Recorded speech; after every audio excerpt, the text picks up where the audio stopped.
You're listening to Start, Scale, Exit, Repeat, Serial Entrepreneur Secrets Revealed. Today, we are talking about the journey to founder success with Patrick Thean.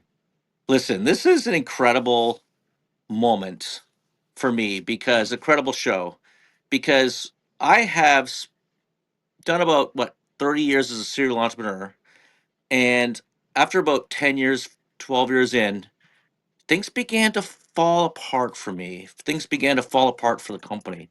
The wheels were literally coming off the bus. And I was asked to join to go to an EO conference. And I called a friend of mine and I said, look, I'm in big trouble. The board is moving against me. They want to fire me. We're a publicly traded company at the time. And they want to fire me. And they're saying that I don't have the expertise. I'm not a professional CEO. I'm not CEO material. Oh, wow. That hurt. And so what I did is I called a friend and he said, why don't you meet this guy named Patrick Thean? And I met with him in Vegas and we had a really fun lunch. I told him about the company and I said, look, I just got to get the board off my back. And this was didn't go so well. Patrick said pretty much, I'm not going to work with you. I'm not going to work with you because if you're going to work with me, you got to do everything. You've got to make substantial changes.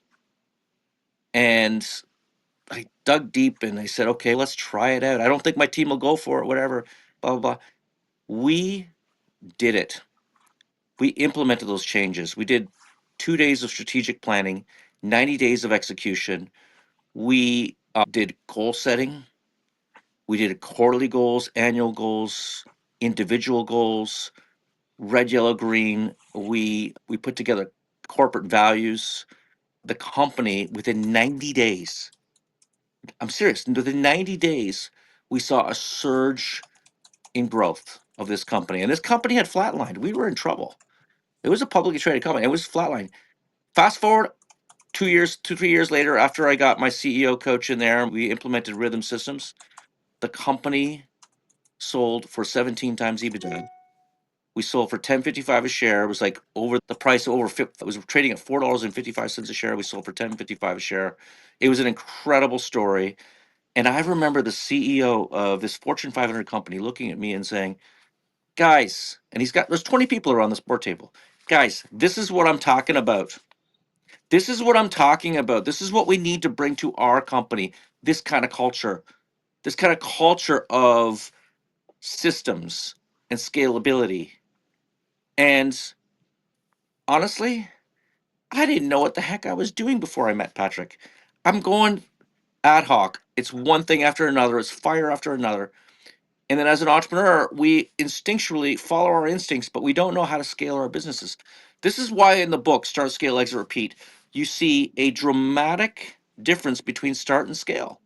And so few people have the ability to be able to go from that position of start to scale. And it's really about the story, changing your story. It's about the people you have, changing your people sometimes, or your people evolving. It's about the money, the different type of money you raise, and it's about the systems. And today we're going to be talking about how you can break through to become a successful founder, a successful CEO with Patrick Tian. And welcome, Patrick. I am so excited. This is like third time I'm just you've going been to on the show. chime in Oh, here go ahead, right Michelle. now. Yeah, so like Patrick's amazing. It's not just about his experience and knowledge, which obviously he has, but he has a methodology. Okay. For me, Colin, I'm just like, okay, just tell me what to do. I'm sorry, I'm like brass tacks about this. Patrick is both. And I feel like we're so lucky that he's just going to tell us like how you go about it.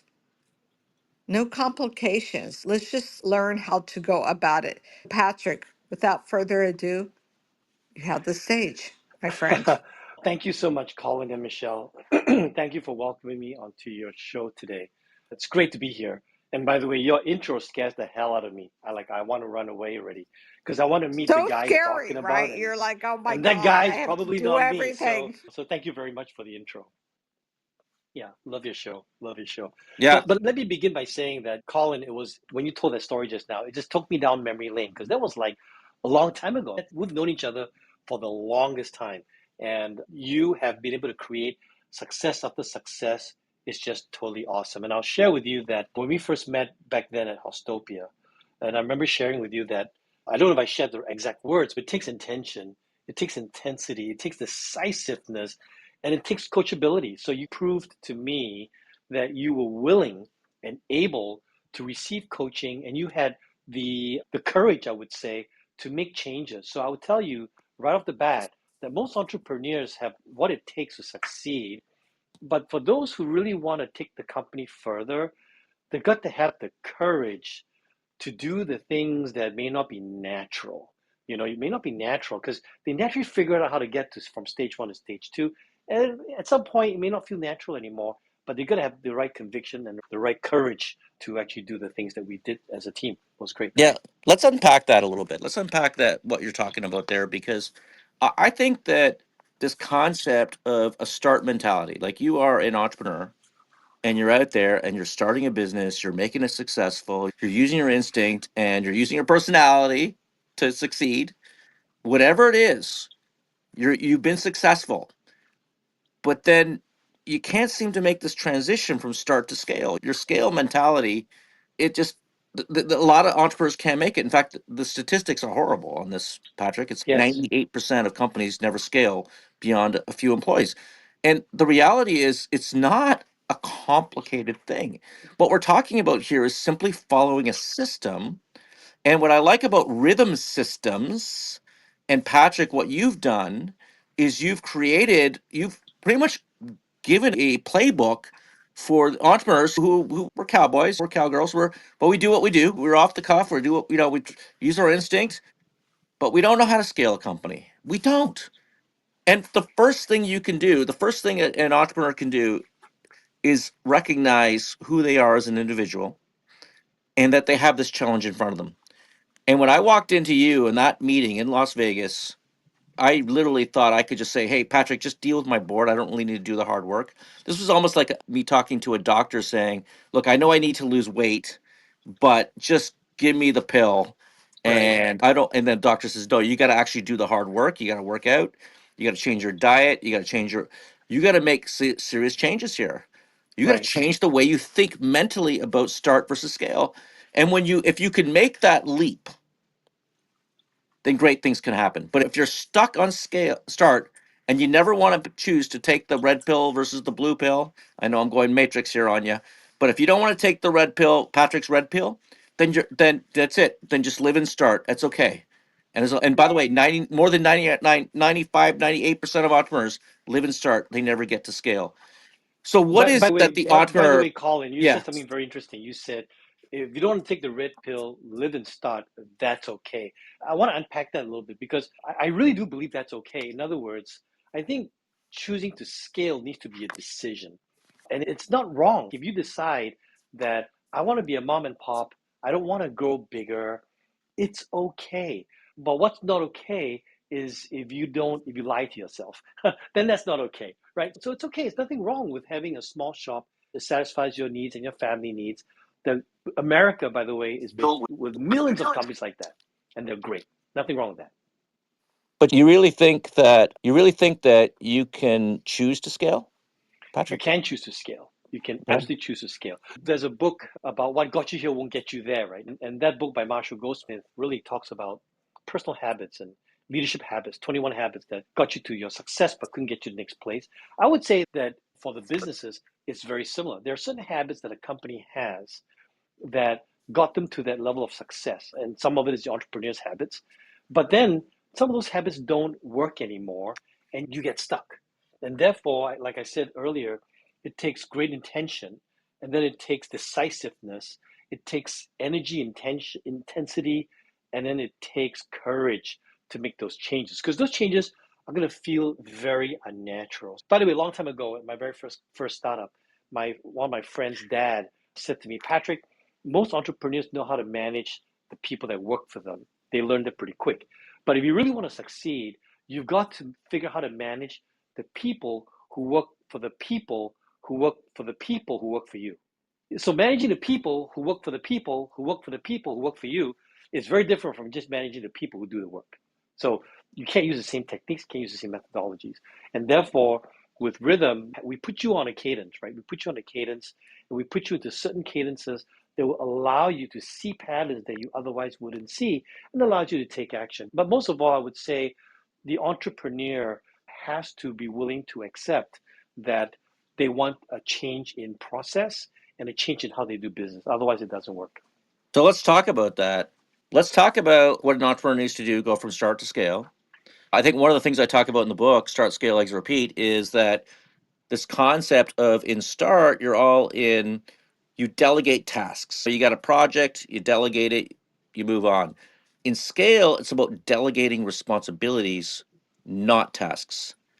And that is a game changer right there. This idea that you can hire a leadership team that they can perform and put out like and build a company and and build wealth for you while you're not even in the office. I love that. I love the idea of others making you wealthy.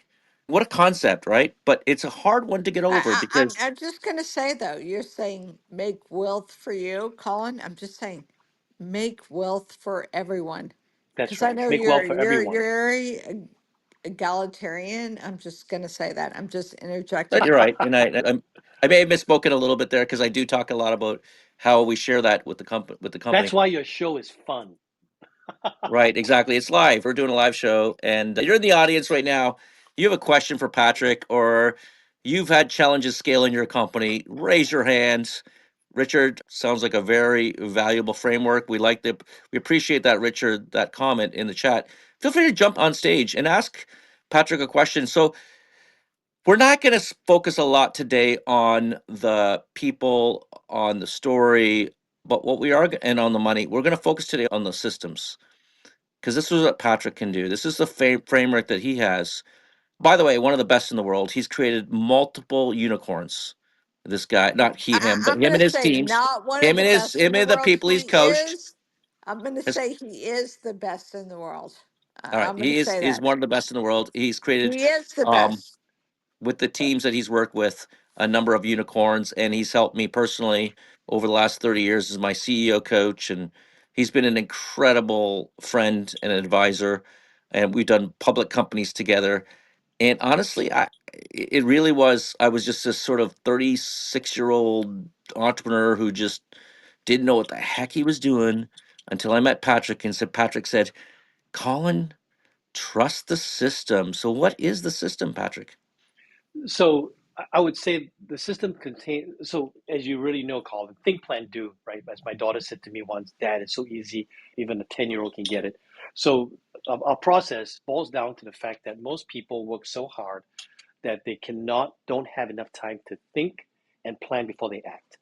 By the way, you know this, but your audience doesn't know this, but I'm actually a programmer. I'm an engineer. My background is engineering. And in the old days, when I used to write code, we would spend time with design, strategy design, and then we would write code, and then we have to QA it and get it out to delivery. When we had really high quality analysis and design, we actually spent less time coding and almost very little time QAing, or rather correcting mistakes that happen. So it is like with your business plan as well. It's very similar.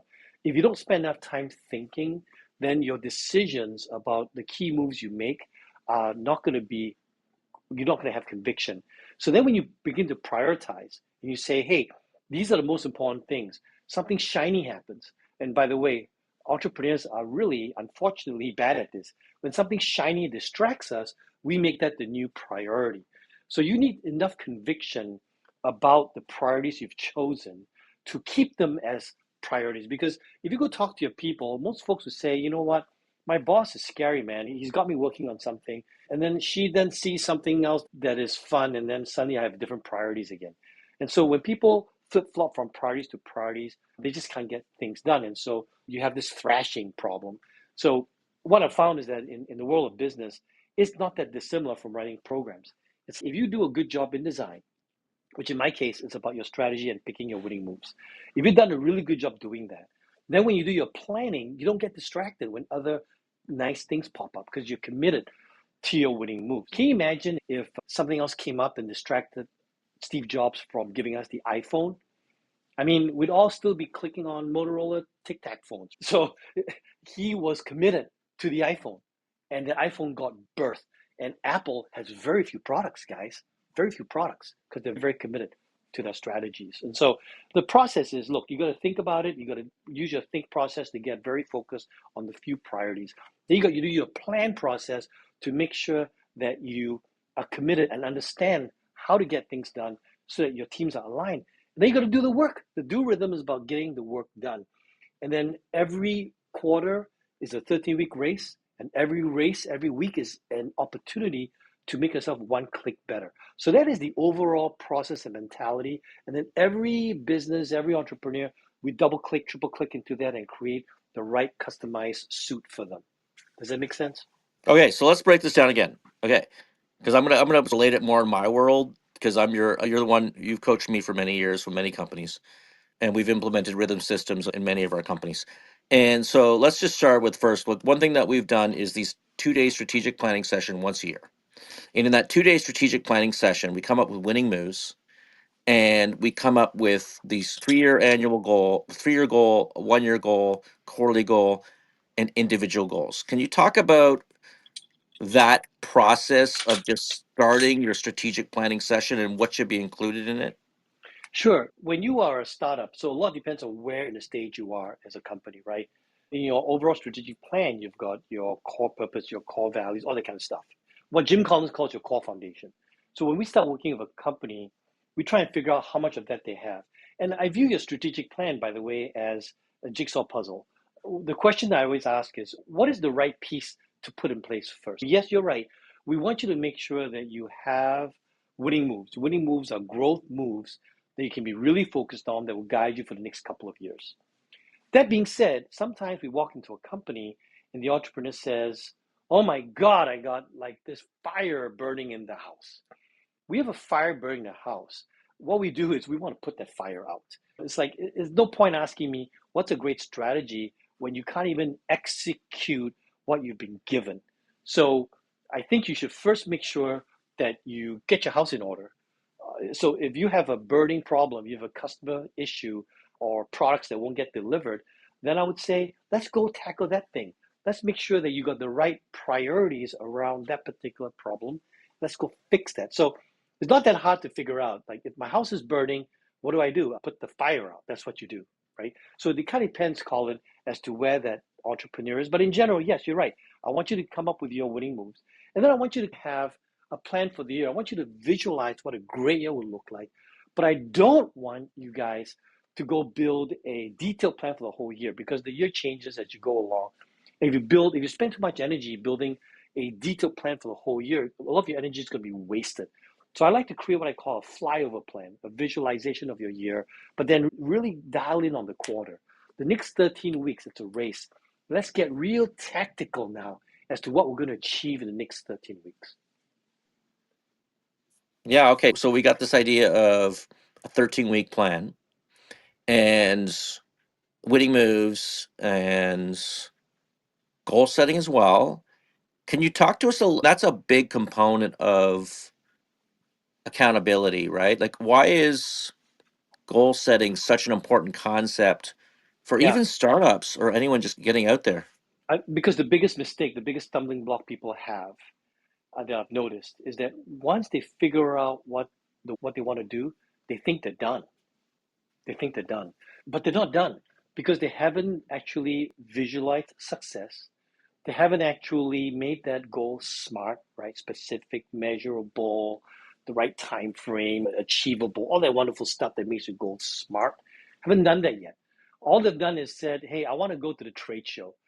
Good. We've made that decision. We're going to go knock it out at the trade show. Okay, fine. What does knocking out at the trade show really mean? So you've got to really spend a bit more time on what success really looks like. So that's the mistake a lot of people make is they do not spend the time necessary to visualize what success looks like and then have the discussion about who's going to do what. We just make the assumption that just because we've agreed on the destination, that our steps to get there are going to be fine. And that's where most people fail, Colin, is that they may have agreed on the destination, but they didn't agree on the path to get there. And so I talk about alignment. And as your company gets larger, alignment has to do with not just yourself and the guy or gal that works for you, but it has to do with the teams that work for different teams. And so you have what we would say cross-functional work. So I would say it looks very different when you are 20 people versus when you're 50 people or 100 people. So if we look at the scale part of your book, and we talk about the scale part, those are the companies that have 30, 40, 50, 60, 70, 80 people. And now what happens is you got to get people aligned on the work. Unfortunately, people don't auto-magically know what to do. So you have to give them the time to have the right discussions and do what I call alignment discussions so that everyone understands what part they play in making your magic work. Yeah. Okay. So I think I got that. I really wanted to try to understand what's involved in a strategic planning session because we're jumping around a lot here, and a lot of people listening to the show are very new to starting their business, or they've been running their business for a while. They want to learn how to scale, and I wanted to try to understand so when you go into this, one of the things that we would okay, I'm just gonna use the agenda here, right? I'm just gonna practice here for a second. We start usually start our strategic planning with start and stop. I know Start, you do stop, start, keeps you stop, mean. Yeah, continue. I do start and stop because we yeah. tend to get to the meat faster. Continue tends to be a little bit, but so start and stop. We everybody does it independently. We come together. We assess where are the areas we need to start. What are the things we need to start doing and stop doing, and can you talk a little bit about that process? And then how do you whittle it down into actionable items? Yeah, so you know what you just did when you say start and stops, what you're really doing is reflecting. That's what you're really doing. You're saying, hey, I'm going to take a bit of think time, reflect on my business, and ask myself, hey, what are the things that ideas I should consider, which I haven't considered yet? Those are your starts, right? Then you're asking yourself, all right, what's not actually working? Wasting time, wasting energy. Those are the things that you really call stops. So what you've done there is you've done a good thing there. You've reflected. So you bring your reflections to the meeting, and oftentimes, then you take that and you take your winning moves if you have them. If you don't have them, you need to create them. But if you have them, then you take those and you begin to have the discussion that we've always had, Colin, about what are the priorities that we're going to focus on for the year and for the quarter. So I think that if you look at the process first, I always like people to do some individual work because if you put a few people in the room and you start doing like deep think together, then you have unfortunate group think, right? I'm going to think what you think, you're going to think what I think, and so that's why I think the start stop keep. You really want to do that individually, bring that to the table. So a very good brainstorming technique is really just to always start with what's the objective. Secondly, what have everybody do individual work so that they can actually express themselves first, and then you put them into the think process. So I think your start stops is very good. It's the reflection piece, and you're reflecting on okay, what's working, what's not working, what ideas have we not considered yet, and then you now have the debate, discuss, debate, and decide on a few things that you're actually going to do. Yeah. All right. Another one that I thought was really game changer for us at Hostopia and Dot Club and other companies is a daily sales huddle or a daily huddle. Can you talk to us a little bit about that, Patrick? Yeah, daily sales huddle. And by the way, you should tell that story because I remember very vividly we talked about your daily sales huddle. And if I remember correctly, you actually were asking questions like, I'm wondering what's really going on. So part of it was you were getting a bit out of touch. Secondly, your salespeople were not being held accountable to certain goals that they were supposed to achieve. And thirdly, I think you were missing the opportunity for the salespeople to learn from each other. And then fourthly, you were also looking for opportunities where different people in the company had relationships that could actually affect sales for you, if you recall. So those are some of the things that we're trying to solve for, Yeah. just to give people context. And so your daily huddle for your sales was a very fast huddle. And typically that daily huddle runs 10, 15, 10, 5, 10 minutes, not long at all. And in that huddle, I remember everyone does it a little bit differently, but usually we have a KPI, a key performance indicator, a metric that you really want to discuss, whatever that is. And then you just kind of share, hey, what's on tap today? What's my victory yesterday? And what I'm about to attack. And all that was for you guys to sync up and learn. Daily huddles get bad when people get bogged down into having deeper discussions. And then what happens is that 5 minute, 10 minute huddle becomes a half an hour problem solving thing. And then folks are like, man, I got other sales things to do. And that's when the huddle breaks down. So your huddle worked, Colin, in hindsight, because you followed the process. The process was we're here to sync up. And if we have need a deeper discussion, people then agree to meet later. So you don't keep everyone on the phone for a long amount of time. So let's share some process things. Really important for you to start and finish your huddle on time. It's important for you to start on a weird time. Hey, 9:03 a.m. on 8:59 a.m. Some weird time that everyone remembers. And you start on time. If you don't show up, too bad. We just start. And then we finish when we say we finish so that everyone can depend on it and then move on their day. So it's really to sync up, get information passed along, and then you create additional discussions or meetings that you need when people have synced up. Did that work really well for you? Yeah, I like that. And I summarize it in the book. And this is what I've learned from Patrick too on the huddle was, and Patrick mentioned this, was this idea that first is what was your number one victory yesterday? What are you focused on today? And are you stuck? And we had a weird twist in that we'd bring all the executives into this meeting, but we wouldn't let them speak. We would do it only for 8 minutes, usually before 9 a.m. And believe it or not, the thing that really made a difference was one question. And that was, what was your victory yesterday? And how do I know that? I know that because I was on the phone with the CEO of this telecom or that telecom because I couldn't show up to this group of salespeople and say I didn't have a victory. You are the pace car, right? And so it is important that you deliver and you demonstrate to your team that you can deliver. And so that's what I did. I delivered. And until we started doing the daily sales huddle, I really was not. I just coasted a little bit. And then all of a sudden, you're doing a daily huddle, and you're like, "Oh my gosh, I got to come up with a victory." And that victory, if you don't come up with that victory, oh my gosh, Patrick, we fired half our salespeople within the first 30 days after we started the daily sales huddle. It was an incredible piece of, I don't know, I don't know what you call it, a system that we implemented that made a huge difference for our company. So I want to share with you that you've just shared the reason why intention is so important. Because I can give this system to somebody else. They may not be as successful as you, Colin, if they don't have that intention. So when I say intention, I mean that like the way you use the victory is really cool. Because I would explain to people that look, you're gonna get on the huddle tomorrow. And this is what I tell my teams, hey, you're gonna get on the huddle tomorrow and we're gonna expect a victory. Now, we know the difference between a bullshit victory and a real victory. So you don't really want to come to the meeting tomorrow with a bullshit victory, right? So that means if you have the right intention, that today you're going to be looking for the victory. You're going to walk along your day with a different mindset because you don't want to show up tomorrow with no victory. So that's really good intention.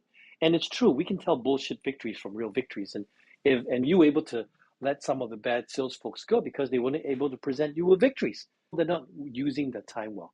So I want to emphasize that how you use the tools and systems we give you have a lot to do with whether or not you as a leader lean in and use it. But it doesn't work if all it is a checklist for you, right? So when I say checklist, you can also do it by saying, hey, did we do our daily huddle today? Yep, we did. Okay, give me a victory, give me your focus area and tell me if you're stuck. All right, we're done. Good job. See you guys tomorrow. That was just following a process without that intention. So I think the intention is really critical. And that's why, Colin, you told this story when we first started. You were very kind when you said that I told you either do it seriously or I'm not going to work with you. And the reason why is it's the intention. It's like I've been doing this long enough to know that on my short time on earth, I have a passion to help people not fail. And if you do stuff without intention, I know you're going to fail, even with my system. And I'm sorry, I don't want to spend my time on someone like that. So that's why I was like, dude, you got to do it right. And you got to do it not because I think I'm smarter, but because I just know that this is the process we need to use. And you can modify it after you've gone into it with the right intention, but not before. So you kind of get into it, create the right habits, the right intention, and then you can tailor it down to yourself. No, I think that's really good advice. And I can't understate how I transformed in my 30s to learn how to go from an entrepreneur who was an ad hoc entrepreneur fighting fire to fire to an entrepreneur that actually laid out a business plan or a strategic plan and goal setting and daily huddles and implemented systems that completely changed the way our business operated. One of the things, Patrick, what I liked about your system, let me tell you this story. So often I'd go to these conferences. I'm involved in an organization called EO. I know, Patrick, you're an EO as well. And we go to these universities, these conferences, and what happens is I'd often come back with all these amazing ideas. And I'd go to the team, I'd say, guys, we got to implement this, we got to implement this, we got to implement that. And we would do it. We do it for a day, we do it for maybe a week, in some cases, maybe a month, but it would just all fall away. And then I met you, Patrick, and Patrick he runs Rhythm Systems, and it's actually a software platform to help you scale your business. Okay. So, what I liked about Rhythm Systems was the ability for it to institutionalize these changes, the goal setting, the strategic planning into the organization. So things did not fall away. There was accountability, it was continuous, there was a software platform helping you along with a coach.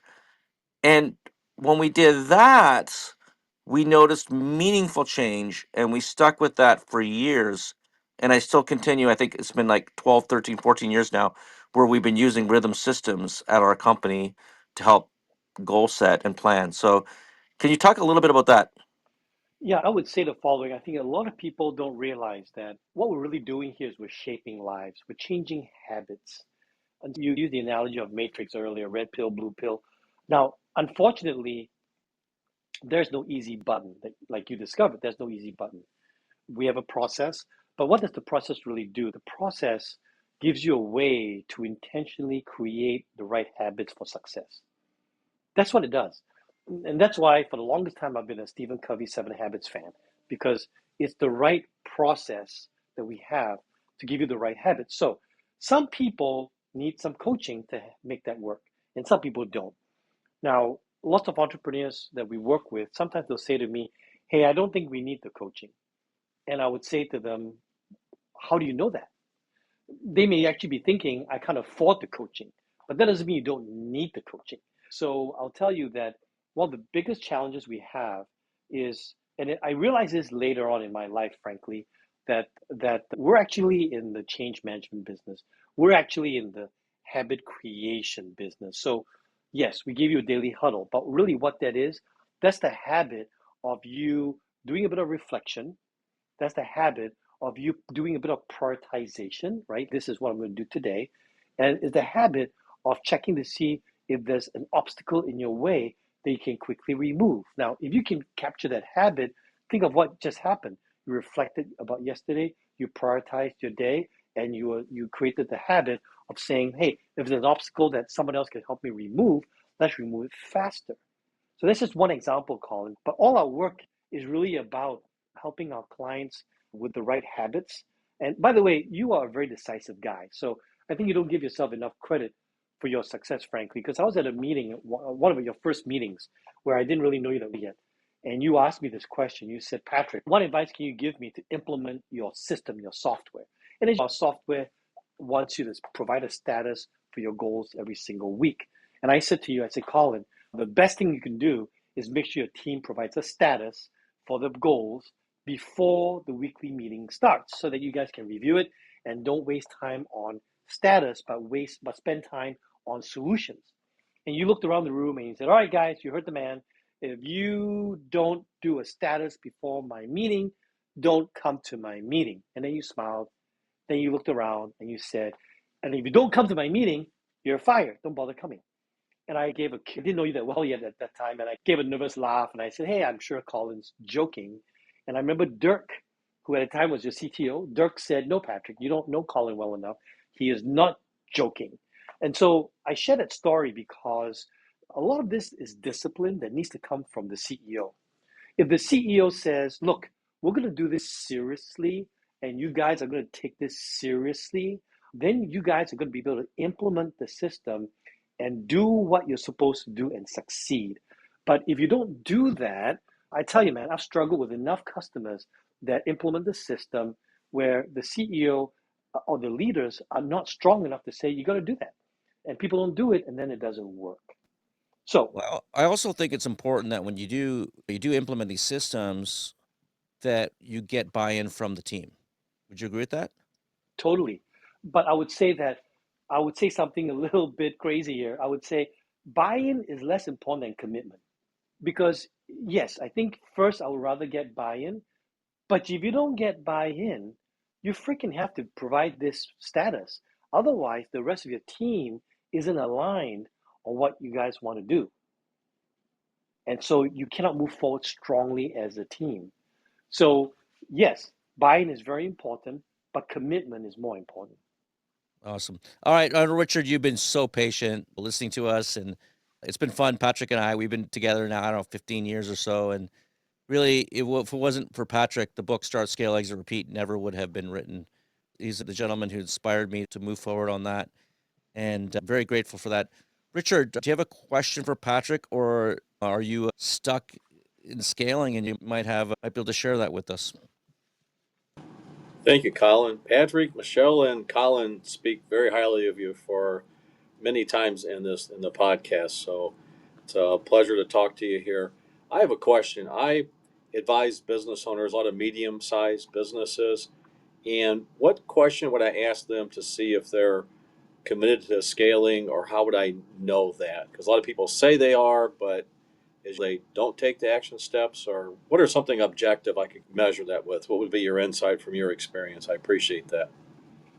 So, I would say that the most successful people I've been around that have scaled, they understand that they need to start with themselves. So I think someone who is humble and courageous, willing to learn at the same time with enough strength and courage to get people to do things that they may not want to do. And I think that our world today is a much kinder, gentle world. But sometimes we forget that some things, if you want to do it or you want certain success, it needs a certain amount of training, right? If you want to go win an Olympic gold medal, you got to be trained. You got to go through training. You don't just wake up and say, hey, I want an Olympic gold medal and expect to get it. No, you got to go through training. So I would say that what I do is I look for certain qualities. I look for whether or not that person has some humility to learn. Does that person have courage to change, and will the person have some discipline to implement something and keep it going? So those are the things that I typically look for. Yeah, really, if you think you know what you're doing, you don't need a coach, you don't need goal setting, you don't need systems to scale. Keep going, keep doing it. There are a few that do break through. There are those exceptions. But I'm telling you, as an example, a real situation here, I couldn't break through. We were struggling. We were a public company that was faltering, and I was about to be fired until I met Patrick. And it really did change my life, and it changed the company, and it changed the trajectory. And it happened faster than you think.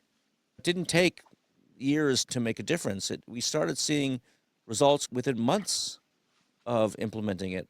Let me ask you this question, Patrick, because I know this was a big discussion that we've had in the past, that a lot of what we talked about was not about making your weak managers better, but taking your A players and then making them A plus players. Can you talk to that? Sure. So you are referring to a concept that really Jack Welch gave us from GE. In his book Winning, he gave us a quadrant, a four-quadrant chart, ABCs. And in my new book, I use that, by the way. And then the whole top grading concept from Jeff Smart, and came up with the whole top grading concept. That's how you get the whole A player thing. So that's the quick 15-second kind of a summary to give everyone context of what you're saying. And so what I believe is that everybody should be an A player. Most of the time, we make the mistake of focusing on trying to help somebody who's a C player become a B player or an A player because we're trying to save them. So most of us are kind and we want to save them.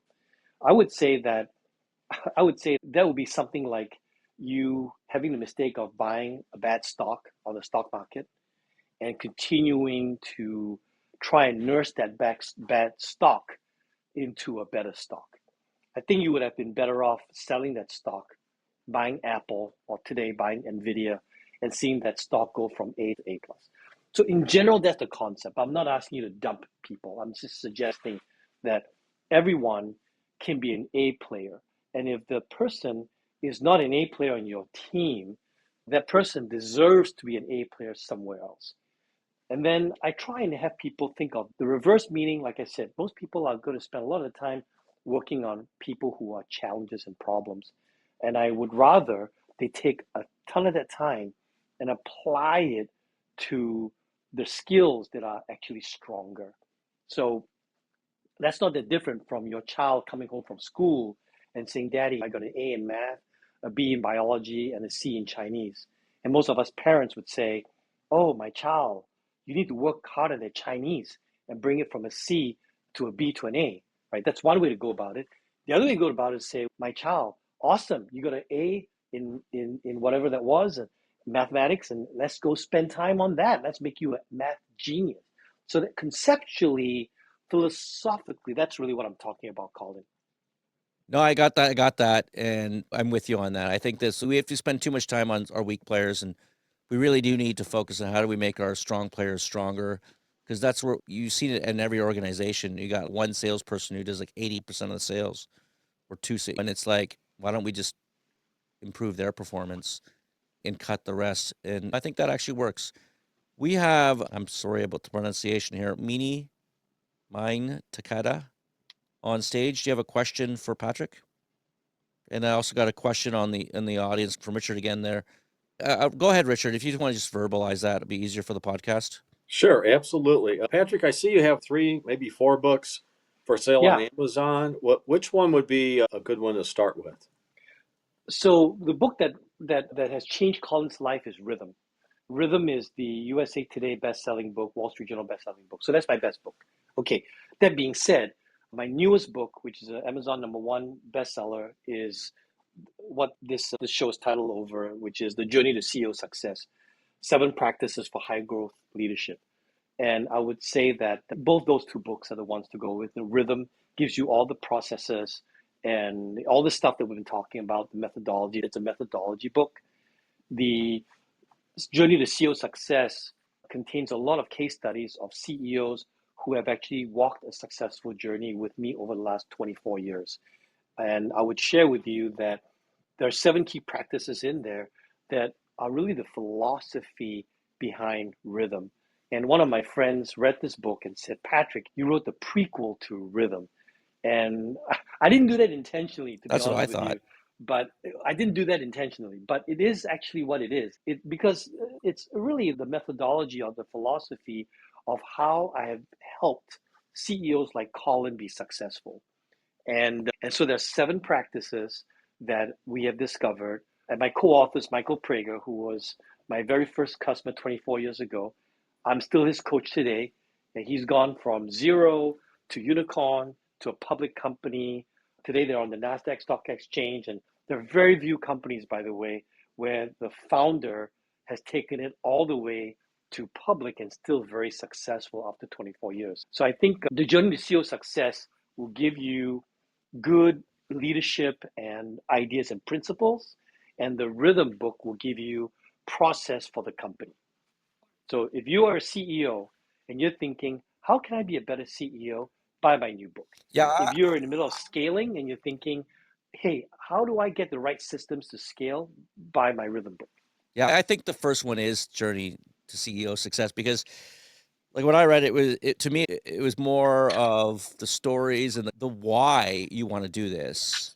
And Rhythms, the book Rhythms, was more about how you do this. Yes, very much. And I just feel like you're right. When you said prequel, I'm like 100%.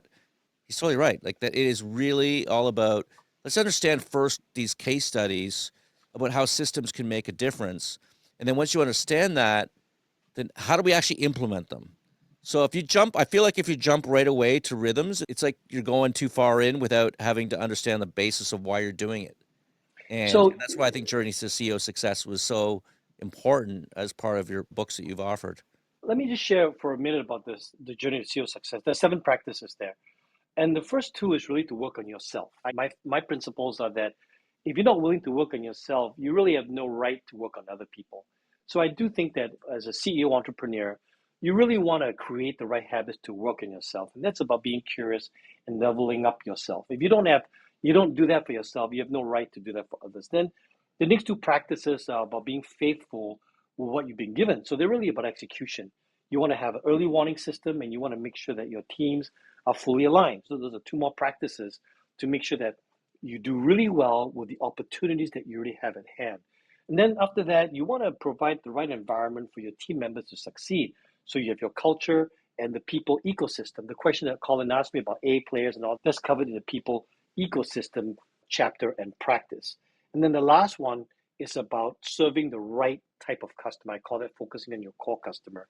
And so a lot of people build strategies that are not focused on the right customer. And I pity them because I think you've wasted so much time and energy. But you'll notice that I didn't start with strategy. To me, start with yourself, then be faithful with what you have, then make your people great, and then you can go serve your customer properly and have strategy. So that's the overall philosophy of this book. And it is about yourself. That's the first choice you have to make. You say, okay, I want to go from the start mentality to scale mentality. Okay, what do I need to do?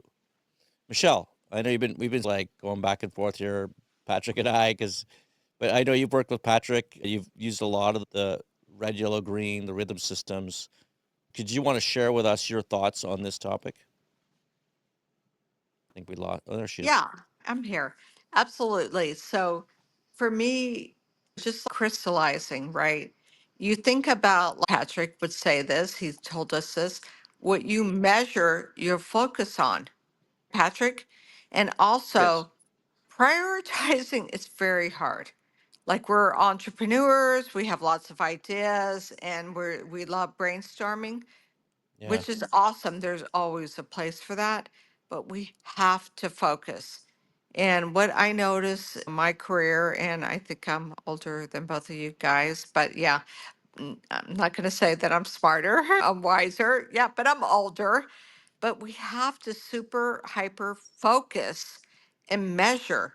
Doesn't mean that we're discounting other people's ideas. Doesn't mean that we're not listening to other people. But if we don't do that, things don't get done, Colin. We only have so much time in the day and we have to super hyper focus.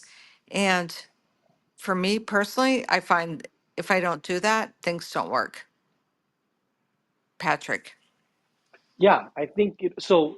I would say that as a leader, sometimes we forget how important focus is because we create stuff and then we delegate it, right?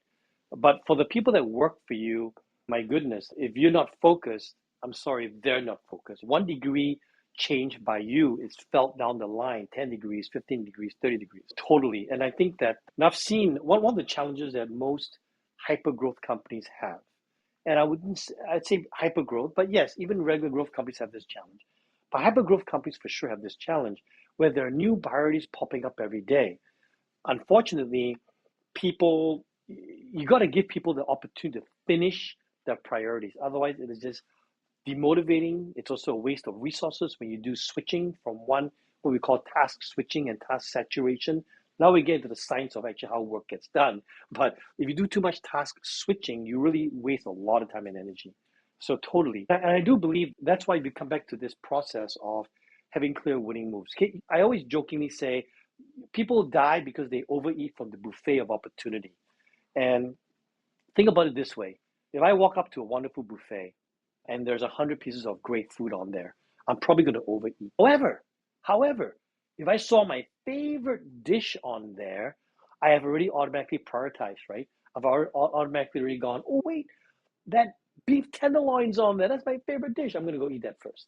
So now I've eaten that first, and I don't really have space for the other stuff. So if you don't have a favorite dish, you're going to eat everything from the buffet. You're going to overeat, and you're going to die. So that's what focus gives you. You got to create both the logical and the emotional reasons why that is prioritized. And that's why I use that phrase, my favorite dish, in this example. Right? It wasn't just, hey, I prioritize beef tenderloin in a cold, logical way. Right? It's also my favorite dish. So hence we use words like these are winning moves. These are the ones that we have prioritized. And these are the favorite ones. We're going to prioritize them. We're going to spend more time on them. Oh, by the way, that means that if something else comes up that you don't have time for, sorry, my favorite dish is going to get the space. Does that make sense? And it's so hard to do. Okay. It's so hard to do for many of us. But you know what? You're never going to get there if you don't do that. That's my experience. Colin, I know this is so hard for you as a very successful creative entrepreneur, but right? Yeah, I'm You're dealing with great. addiction issues there.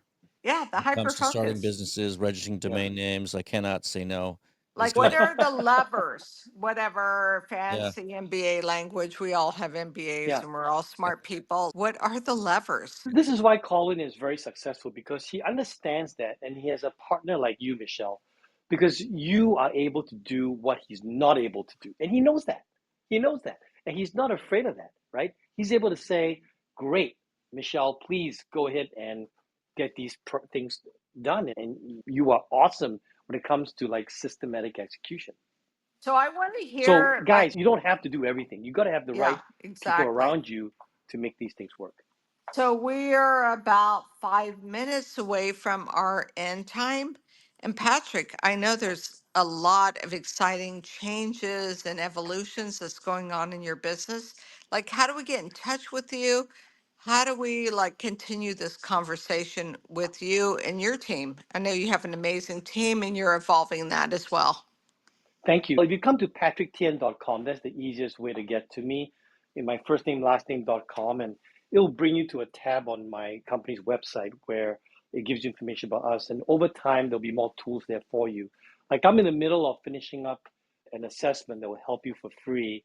We actually had this assessment up, but I'm in the kind of in the middle of improving it. So it'll be up again soon. But just come to patrickthean.com. All my books are there, my speaking things are there, and we'll love to help you. All right, so Patrick, PatrickThean.com. Yes, So thank you. everyone, please make a note of that. We're not kidding when we tell you, there's a reason that Colin's been like working with Patrick for, gosh, I don't know, over 20 years. You're amazing, Not over, I think Patrick. just under. As it was at No, 2006, you're an but old guy. 19. You're an old guy. So Yeah. We do have Miney. I don't know if you're available or not. We'll jump down to Joe. If you are, flash your mic, Miney, because we're having problems hearing you. Otherwise, we'll just dump down to Joe right there. I know we're running out of time. We want to make certain we get to everybody here. Joe, thank you for joining us on stage. We always, oh, here we go. Miney, we got you here. I can see your mic flashing. Go ahead, Miney or mine. Yeah, thank you, Patrick. Today you said working yourself, and I got it to be myself. So I sometimes worried about there are many kind of phase of startup company. So I'm really worried about scalability, but on the other hand, there is a location. So I'm living in New York, and then I want my company being in New York. But thinking about scalability, there are sometimes said, are you missing the chance, a kind of possibility? There are many possibilities. But today, I I got it to the kind of I should be myself. I should be what I want to do. Yeah. So I'm trying to make sure I understand your question properly. I think you're asking about scalability and whether the location matters. You're in New York, and is it important? You really want to be yourself. You want to be true to yourself. If I Uh, heard that correctly? yes. Yeah. So I would say, and Colin might disagree with me on this one, but I'll tell you that scaling isn't the most important thing. I think the most important thing is for you to figure out what your dream is and go achieve that. And I said earlier in this show that for some people they never want to scale. They never want to scale. They just want a small business that's doing great and serving the needs of the local community, and that's awesome. There's nothing wrong with that. So when you say you want to be yourself, I would say yes, be yourself and find out what is it that your dreams really are, and let's figure out a way to go achieve your dreams. Now, if your dreams are to build a company that grows fast and scales, then you go buy my book and go buy Colin's book, right? These are books that will help you do that. But I'll share with you that there are too many people that believe The world tells us that you have to build a company, and if you don't scale it, you're not successful. And I'll share with you that is totally not true. Just like people sometimes think, oh, if I don't take my company public, this not successful as a tech company. Yet one of the most successful software companies in the world is right here in North Carolina called SAS Institute. And they have a statistical analysis software, number one in the world, and they're a privately held company. So I would say figure out what your dream is and be yourself. Yep. Yeah. Thank you. Thank And you. Yeah. Thank you. But I want to. sorry about that. We're out of time, and I know Joe's on stage, and we've also had to cut some people off who are trying to get on stage right now. But we are out of time. We want to respect Patrick's time. Joe, last question. Hit us. Sure. Patrick, do you maintain any risk ledgers? I ask this because I, as an engineer, have to define risk as everything. It defines all my user requirement lists. So I end up always going back to a risk ledger to define the next user requirement. Do you have a risk ledger of any sort? Joe, you've made me very curious today because I do not have that. I need I'm to go learn I don't about have that. one So either. I'm going to I have start a out with the risk ledger. simplest risk. The customer is Yeah, bored and you go to solve their boredom, and that's why you created a product. But it always, for me, starts with a risk. that's awesome.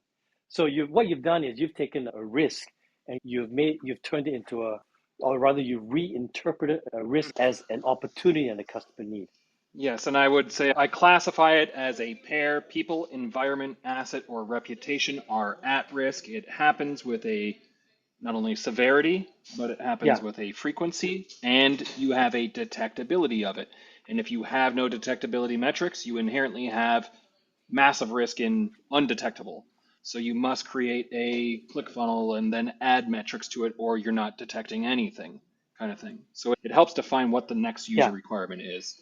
I love that thought because I think a lot of people create systems and software that are nice to have, not must haves. And frankly, it's much easier to grow a business where your product is a must have versus a nice to have. So if you can quantify it with your risk ledger and measure it and then promote it that way so that people understand that, oh my goodness, you created something that has to be a must have And I'll ask it one other way. versus a nice to have. Do you So it's have an great. ANSIF matrix anywhere?